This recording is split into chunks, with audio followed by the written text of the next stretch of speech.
Everybody, here we go. We got the Armies of Arcana. This is a book that came out in 2002 from Thane's Games. I picked it up years ago when it first came out, just to have around, and did use it for a while, a few times, played some games.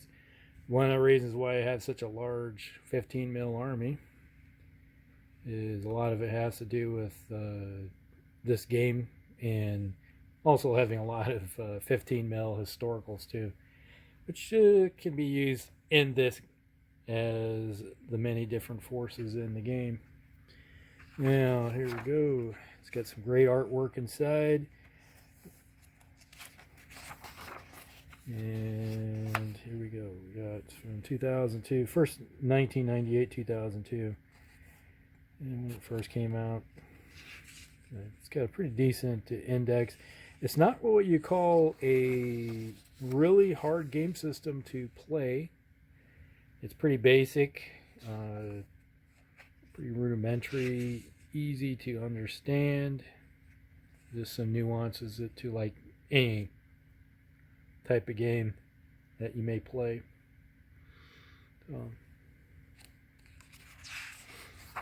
Then you have your profiles of your different units involved here.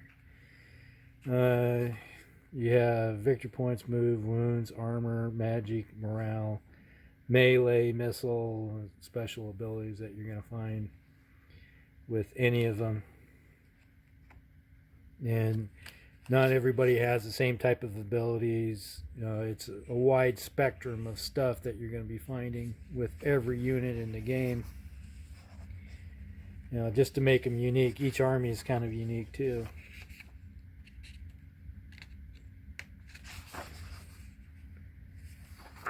And you got, tells you kind of formations. If you ever played Warhammer Fantasy, you'll be very familiar with a lot of the concepts within this. They kind of cross over. You can tell that some of the same ideas and uses came in, were used in the same game, but then again, a lot of game systems, you're finding the same concepts throughout every single game. It's not like you're reinventing the wheel every single time.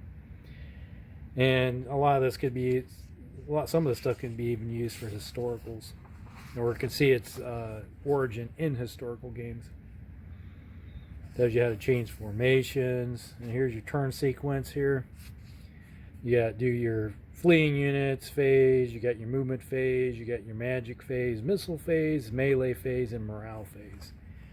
So you basically, after all those and whatever units that take damage and everything, because everything in this, all combats are all simultaneous, so you crash into somebody, you have some abilities where, let's say you got a spear or a lance, priority of weapons go first, so like the longest weapons go first, and everything is simultaneous, so even if you do take casualties, you still can attack back if you're simultaneous, unless obviously if you're attacking a rank of spearmen who have their spears out and you just have swords, obviously they're going to poke you full of holes before you get to do your attack, so you're going to possibly take some casualties before you run in.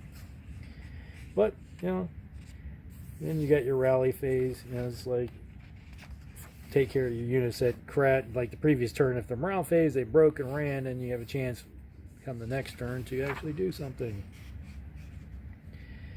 And it's like you got retreats, you got the movement phase, moving units, pretty straightforward. Declare charges, charge responses. You got flying units in the game. Obviously, if you got a dragon or a hippogriff or griffin or anything, or even a pegasi, something that will fly, there's rules for it. Moving over terrain. Obviously, you can fly. You can go over stuff. You're not going to have to fly through the stuff. You got to go over it. Maneuvers for engaged units. All right, so smash and crash. Falling back, it's like even if you are already being hit, you do have some options involved. Not always easy, but you can do it. Then there's the magic phase. There are magic and counter spells and, you know, spell profiles for duration, how long it's going to last, save types, what can happen, no save, etc. Template type weapons, persistent spells, and they're going to hang around, you know, for maybe a couple turns possibly. So like a wall of flame or something. It's like it's going to cause some problems. Now, interesting thing, missile fight the phase, you know, shooting arrows or anything of that nature. That's the interesting thing is that you have a stat line. If you're 1/3 close than normal, it's like, say you got a weapon system, a bow that shoots 21. Okay, if you're within 7 or less, you get a +1 to hit. But you can shoot stuff out to 1/3 even farther, so you can shoot stuff to 28, but there's a minus to hit. And then there's other stuff involved here. It's like if it's in cover or hard cover, flying, etc. So there's a lot of stuff involved in the game that, you know, a few modifiers, but it's not really a big deal. Once you play one game basically, and you're like, oh yeah, that's how that works. It's just a matter of when you're starting your first game, you're flipping through it just to give yourself a good idea of what you're looking at. And you can fire into combat, but that's bad for everybody, because you can hit your own guys also. Multiple wound attack, so basically you're shooting a ballista at somebody that could do, let's say, D3 wounds, and it's a multi-wound creature or creatures. You know, let's say you fire a couple ballista into it and you do, say, 4 wounds. Obviously, one's going to be killing one, and then another one on. So, yeah, it's not that hard. It's not rocket science. And then you got the melee phase. Obviously, if you get your charges going and smash, and you got flank attacks, trying to attack things that cause fear. You know, in our previous game, trying to do an attack on somebody that causes fear is not really always works. Then you got the morale phase after everything's all said and done. What can happen is units can break after all the other shooting, the charges, and melee. Then you do the morale phase and see what happens. The nice thing is that you're interacting with your opponent the entire game. You're not sitting there waiting for somebody to go do something. You know, it's like, as Bill likes to say, yes, Bill, playing Kings of War. Okay, I'm going to go get myself something to eat and make a sandwich and come back when you're done with your turn, because there is no really interaction in the game. So, but you do have it in this one. Okay, then there's monsters. Characters. Yes, you can't have a game without characters. And how they interact in the game. Vehicles, aka wagons, chariots, that kind of stuff.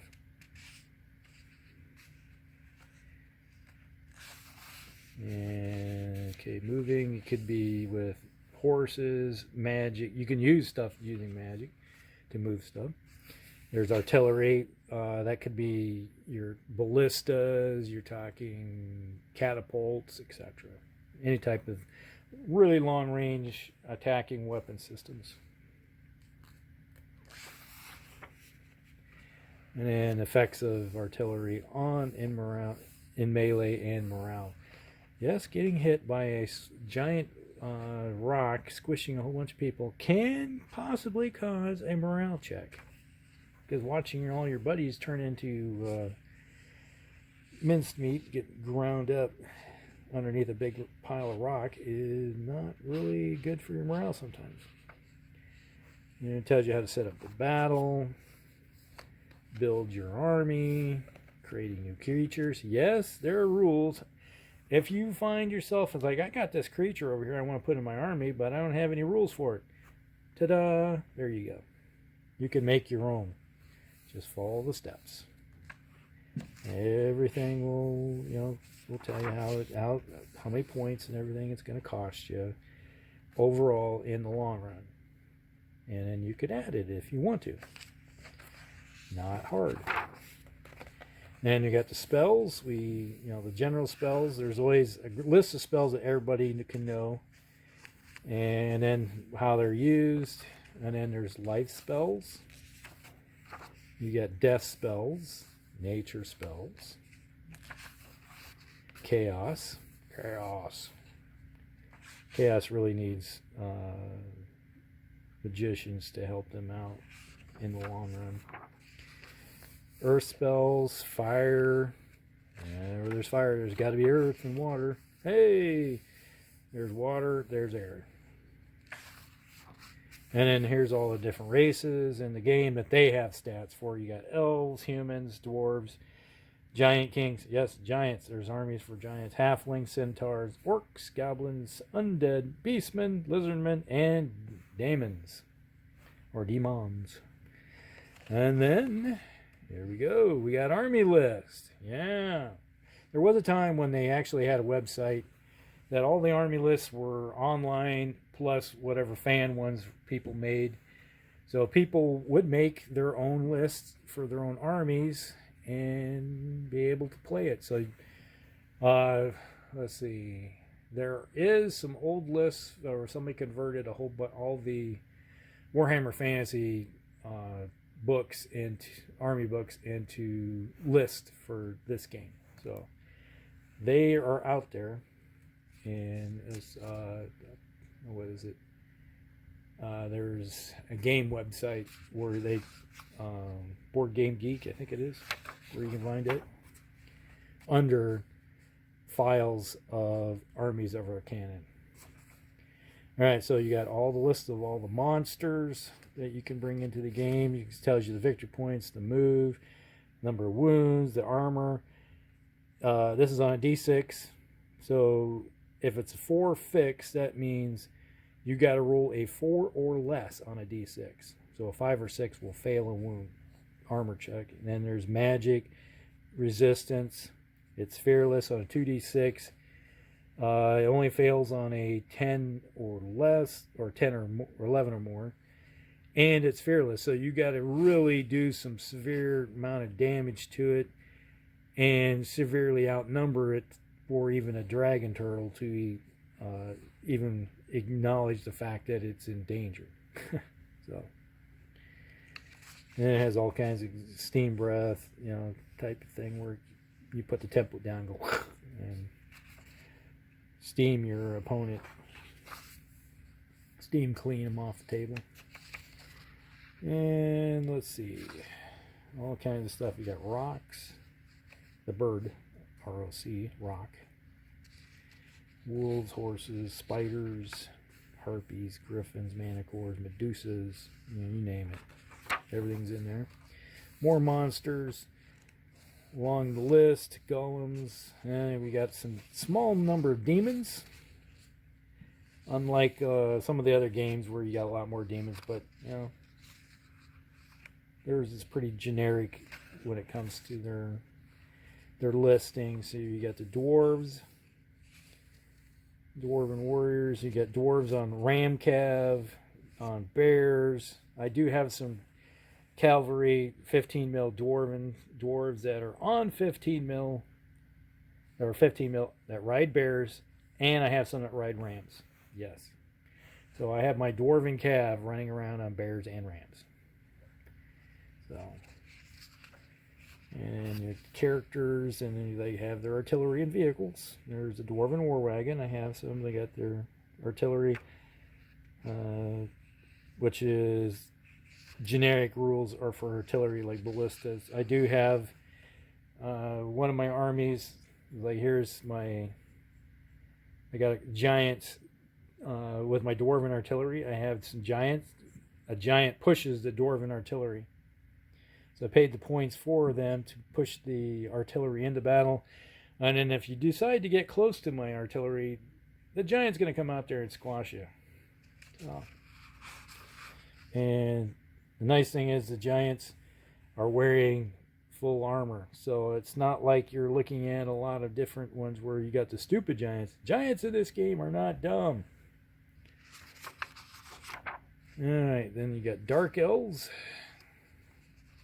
There are different ones, and all the rules that go with them.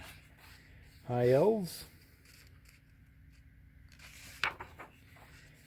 Sylvan elves, which are your wood elves. Then you got the giant kings. The giant kings are an army of giants.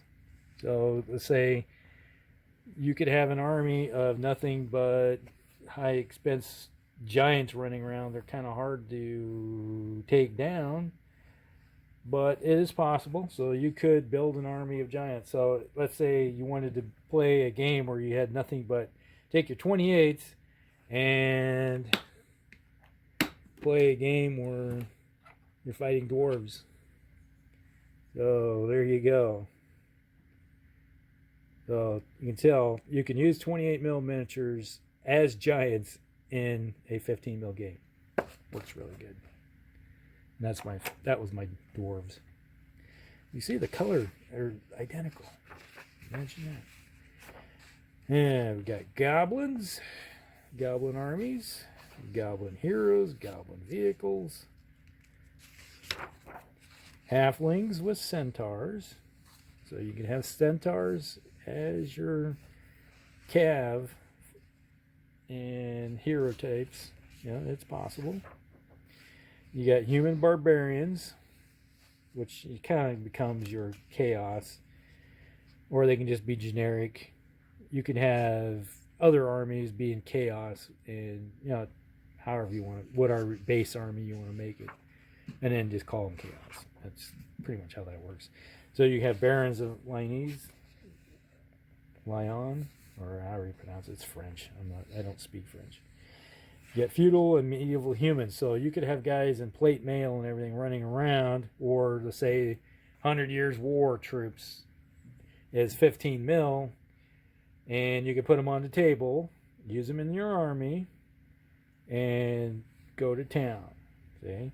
Or then you could add some couple necromancers or magicians in your army and call them chaos if you wanted to. Hey, however you want to do it. Then you could have heavy cav type of deal. And here's the Greeks, Macedonian and Greek. So if you had any of those old miniatures of that era, you could create your own army. I'm thinking this ahead. You have the Caliphate. So you have Arabian style troops. You could have Caliphate characters basically running around as, let's say, during the Crusade, you have the Arabs, the Muslims running around. So you could build an army. If you have a bunch of those, you could create your own army. So there you go. Then you have the Empire of Mar, or Romans. Okay, there you go. And then samurais, samurai characters, lizardmen army, lizardmen heroes, orcs, of course, and then you have undead. This is the army I was running around with earlier, and I think the point wise we were off a little bit. But it was just a learning game that we had in the last one, so it's not like we were trying hard to kill each other. Well, we were, but it was more or less learning the rules. And then you got Ratman. So if you have Skaven, now this game can be used in 15 or 28. So if you have 28 mil, lots of 28 mil miniatures, you want to use them in that scale, go ahead. You got Ratman, you got Skaven, and there are plenty of companies out there that do sell Ratman or Skaven in 15 mil. And then you got your standard vehicles. You got chariots, wagons. Type it. Let's say an elephant with the howdah on it. Barge howdahs, goblin war wagons, dwarven war wagons. I have some of those. And then here's your standard artillery. You have ballistas, catapults, large light cannons, heavy cannons, mortars, heavy mortars, you name it. If you're running around, let's say, with lots of stuff with cannons, hey, you can do it. And here's some basic stuff. You just make a copy of this out of a book. And then you can turn around and just make your own counters. And then there's another thing where you make a photocopy and have your own templates to lay down for the game. And that was it. That's the game. That's the whole thing. That's the Armies of Arcana, the whole kit and caboodle. Not a bad game. It's pretty easy. Easy to learn and play. So if you ever think about, they do have copies of this out on eBay. Pops up. I think there's like 2 or 3 up on eBay right now. That if you're ever interested in getting a hold of it, it's like all you need is one copy for your group, and then as long as you have one copy, everybody can play it. So there you go. Hope you guys liked the little flip through. It's going to be seeing more of this probably on the channel, as we're going to play some 15 mil big games coming up. All right. Hope you guys like it. Like and subscribe. Share with your friends. And we will see you in the next one. Hellcrick's out.